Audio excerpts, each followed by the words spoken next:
Verified incident logs. Authentic footage. Pure accountability. Welcome to Bodycam Incident Reports. No. Hey, stop right there. What's that device in your hands? It's a medical tablet. I'm a surgeon at Memorial. I'm monitoring my patient. Hand it over, now. We got a call about suspicious activity. I can't disconnect it. A child is in pre-op. No. I'll show you my hospital Don't ID reach for slowly. anything. Get on the ground. You injured my hands. You injured Call my your patient. sergeant, now. On up. Officer Kyle Vance had been patrolling the historic district of Savannah, Georgia for exactly 8 months when he made a calculation that would cost the city $6,200,000 and permanently dismantle his future in law enforcement. One humid Tuesday morning, beneath the hanging Spanish moss of Forsyth Park, the trajectory of 2 lives collided. A man was walking through the azalea gardens, wearing scrubs and a light jacket, checking a medical tablet. No shouting, no erratic behavior, just a surgeon decompressing before a marathon procedure. But Officer Vance saw him and constructed a reality based on a vague tip and a lifetime of unexamined prejudice. That construction triggered a sequence of events that would lead to a career-ending lawsuit, a nerve injury that threatened a medical legacy, and a courtroom battle that exposed the rot inside the department's hiring practices. Before we dive into the depths of this story, where are you tuning in from? If you value journalism that uncovers the uncomfortable truths of our justice system, please consider subscribing. It is your engagement that allows these stories to reach the people who have the power to change them. Savannah, Georgia, a city where history is draped over every iron fence and cobblestone street like a heavy velvet blanket. The air here carries the scent of jasmine brine and old brick. It is a place of haunting beauty where tourists flock to see the squares made famous by films and literature, and where locals navigate a complex social hierarchy that dates back centuries. Forsyth Park sits at the heart of the Victorian district, a 30-acre expanse of greenery dominated by a massive white fountain that sprays mist into the humid air. It was 9:15 in the morning in late September. The humidity was already sitting at 80%, a wet heat that clings to the skin. The park was waking up. Dog walkers moved sluggishly along the paved paths. Students from the nearby art college sat on benches sketching the live oaks. A jazz saxophonist was setting up near the north end, playing low, mournful scales. Everything was moving at the slow, deliberate pace of the South. The sunlight filtered through the canopy of ancient oaks, creating dappled patterns on the ground. It was a sanctuary of peace in the middle of a bustling city, a place where people came to breathe. Dr. Elias Thorne had been a neurosurgeon for 22 years. His hands were insured for more money than most people earned in a lifetime. He was a man of immense discipline and quiet intensity. He had pioneered a technique for removing gliomas tumors on the brainstem that was used in teaching hospitals from Zurich to Tokyo. He was not just a doctor. He was an institution. He was the man other doctors called when a case was deemed inoperable. Dr. Thorne's journey to this park bench was paved with a specific, grueling routine. He was a creature of habit because his profession allowed for 0 errors. Chaos in life led to chaos in the operating theater, and chaos in the theater meant death. That Tuesday, he had woken at 4:30 a.m. He had completed a 5-mile run, consumed a precise breakfast of oatmeal and egg whites, and arrived at the hospital for grand rounds. But today was different. Today, he had a scheduled hemispherectomy on a pediatric patient named Maya. Maya was 7 years old. The surgery would take 12 hours. Before such marathon procedures, Dr. Thorne had a ritual. He would leave the hospital, walk 2 blocks to Forsyth Park, stand by the fountain for exactly 15 minutes, and visualize the surgery. He would close his eyes and rehearse every incision, every clamp, every suture in his mind. It was a form of meditation that lowered his heart rate and steadied his hands. He was wearing his hospital-issued navy blue scrubs, a light gray windbreaker to ward off the morning chill, and comfortable running shoes. He held a specialized tablet, a remote telemetry unit that allowed him to monitor Maya's intracranial pressure in real time while he cleared his head. He was not a suspect. He was not a loiterer. He was a savior in waiting, gathering his strength for the battle against death he was about to wage. He stood near the fragrant garden, his eyes focused on the screen, watching the rhythmic wave of the child's heartbeat. He was completely absorbed in the data, unaware that his presence had triggered a suspicion in the mind of a patrolling officer who saw a black man in a park with an electronic device and assumed drug distribution, rather than medical monitoring. Officer Kyle Vance was 24 years old. He was the son of a former precinct captain, a legacy hire who had grown up hearing stories of the glory days of policing where authority was absolute and questions were non-existent. Vance had struggled in the academy. He was physically fit, aggressive, and eager, but he lacked the critical thinking skills necessary for modern policing. His instructors had flagged him during the psychological evaluation phase.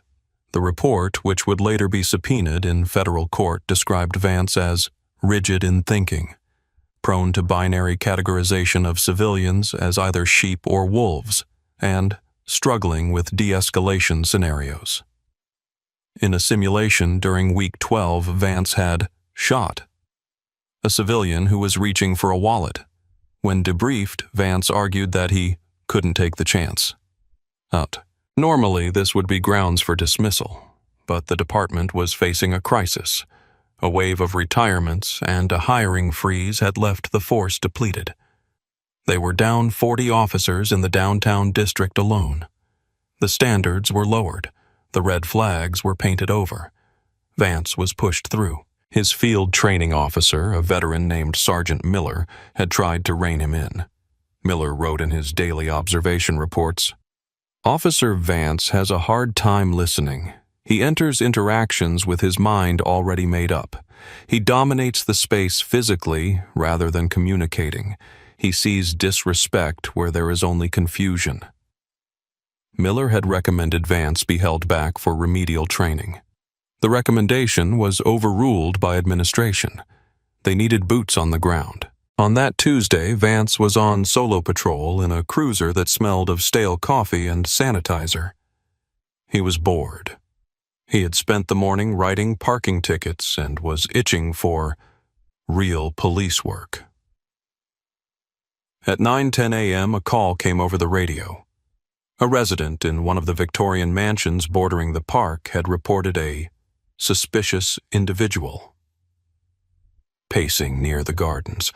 The caller claimed the person was looking at a device and waiting for someone, implying a drug deal. It was a nothing call, a nuisance call.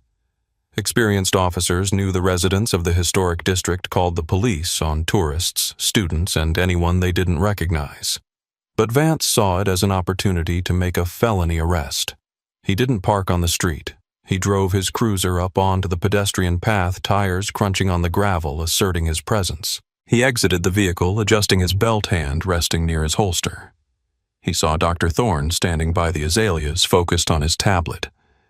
To Vance, the scrubs didn't look like a doctor's uniform. They looked like streetwear.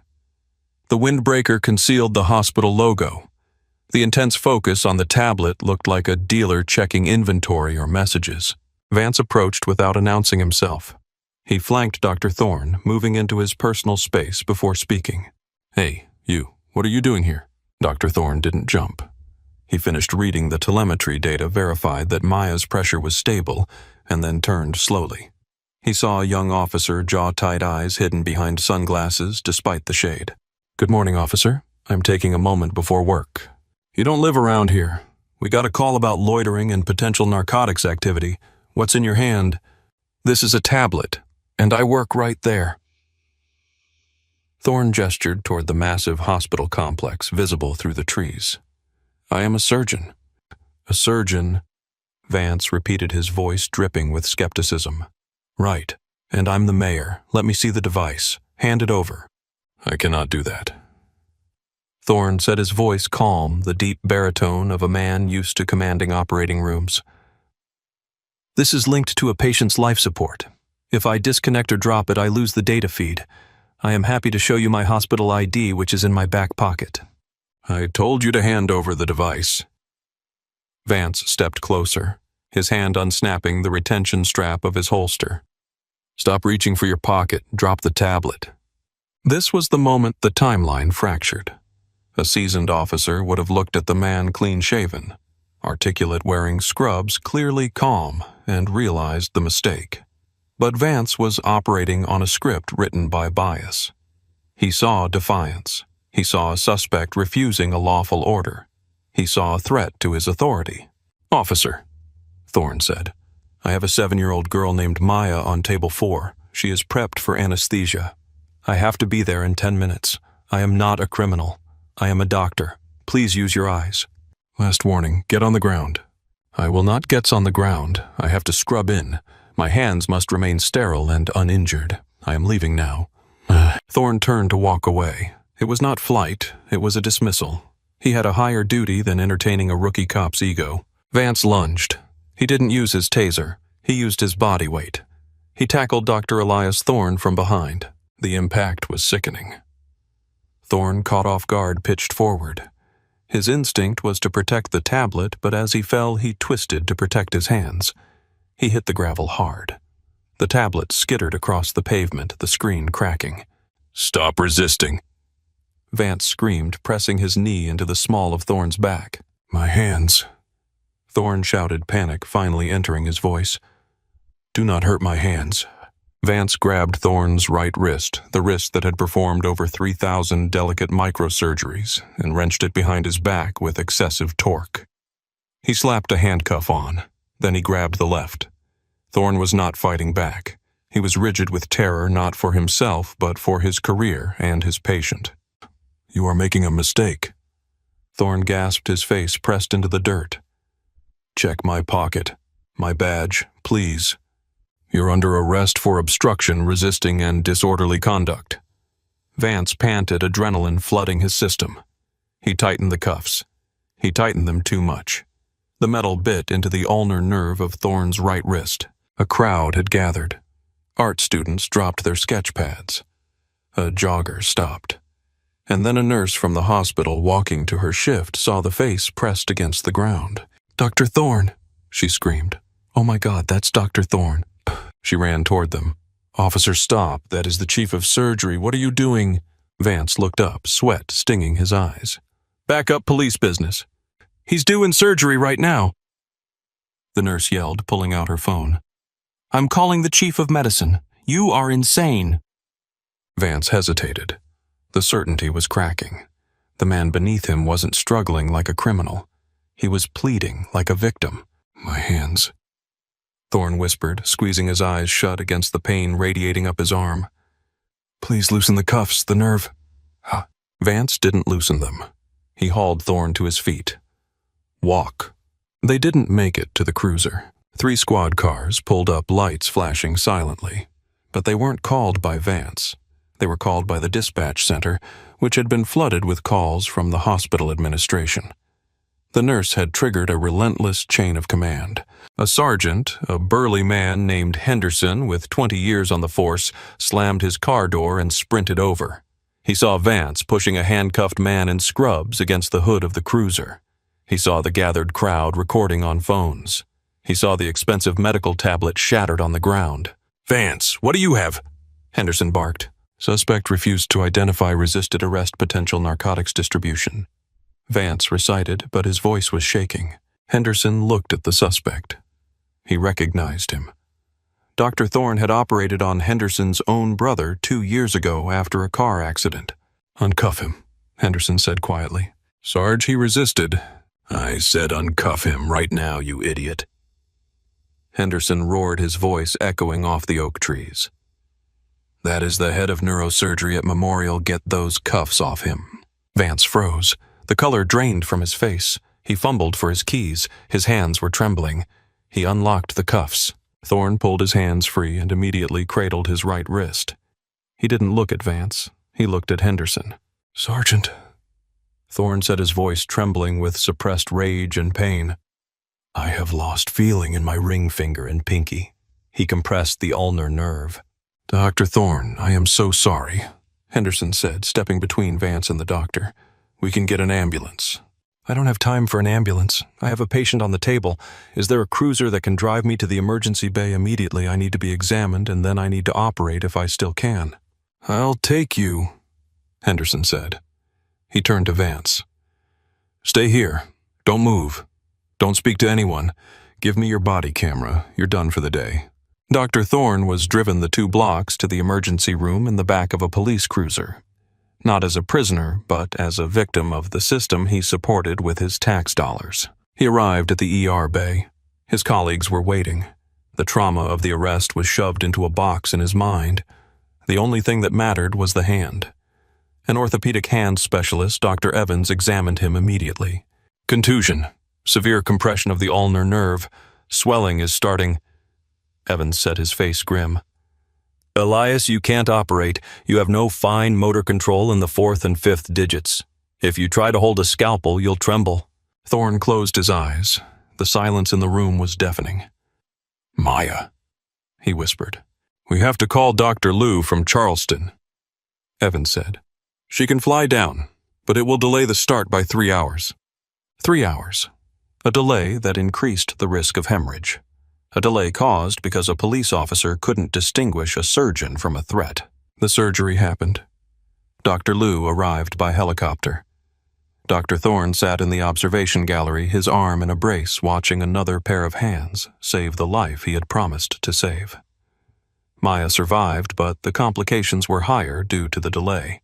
The legal machinery began to turn before the anesthesia wore off. Dr. Thorne didn't just sue for civil rights violations. He sued for a loss of unique capacity. His legal team, top-tier sharks from Atlanta, framed the lawsuit not just as an assault on a man, but as an assault on the community's medical infrastructure. The body camera footage was released. It was damning. It showed a calm professional explaining exactly who he was. It showed an officer escalating every single beat. It showed the tackle.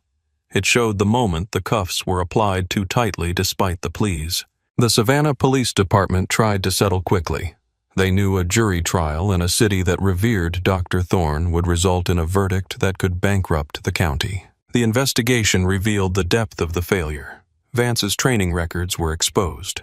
The warnings from Sergeant Miller about Vance's aggression were made public. The hiring policies that lowered standards were scrutinized. Dr. Thorne's hand required 6 months of rehabilitation. For 6 months, the city's best neurosurgeon could not cut. Dozens of surgeries were canceled or referred elsewhere. Patients suffered because of one officer's bias. The settlement was agreed upon 11 months later. $6.2 million. Officer Kyle Vance was terminated. His certification was revoked by the Georgia Peace Officer Standards and Training Council. He was 25 and his career in law enforcement was over. He ended up working in logistics for a shipping company at the port loading crates far away from any position of authority. The Department of Justice descended on Savannah. They mandated a complete overhaul of the field training program. They implemented a duty to intervene policy.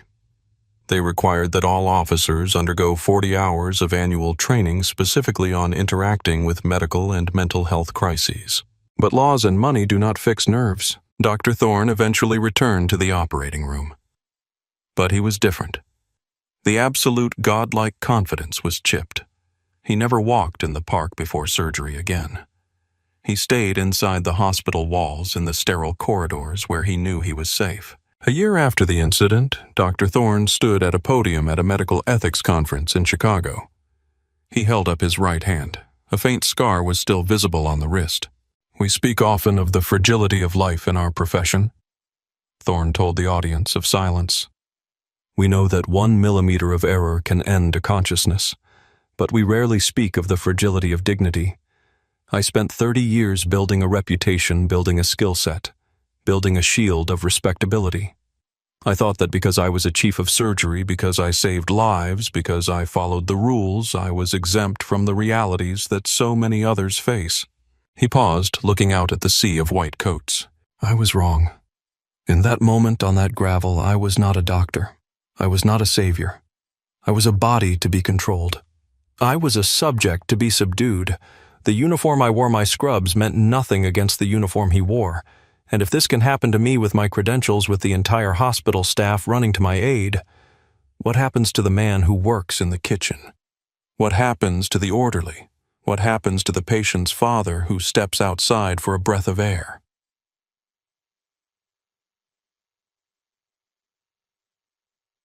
Thorne lowered his hand. Justice is not a check for $6 million. Justice is not firing a 24-year-old who never should have been given a badge and a gun in the first place. Justice would be me operating on that little girl that morning without a brace on my arm. Justice is the absence of the trauma, not the compensation for it. We have to stop accepting settlements as solutions.